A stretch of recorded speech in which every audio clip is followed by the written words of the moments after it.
মুসলমান তো বেহায়া জাত না, অত নির্লজ্জ জাত না যে কারো মন্দির ভেঙে মসজিদ ভাঙাবে। কিন্তু দেখবেন হাজার হাজার, এক নয় দুই নয়, হাজার হাজার উদাহরণ দিতে পারি যে আমার মুসলমানদের বড় বড় মসজিদ গুলোকে ভেঙে এই শয়তানরা মন্দির বানানো শুরু করেছে।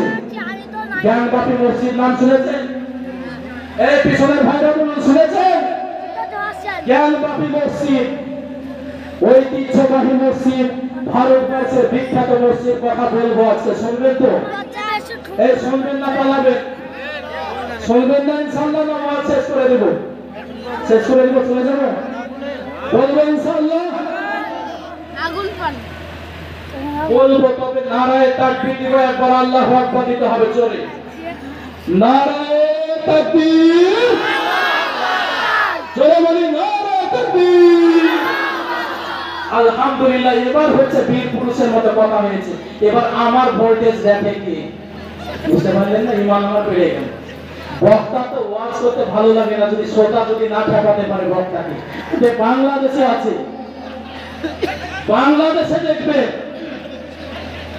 এই কি হলো, কি হলো গো?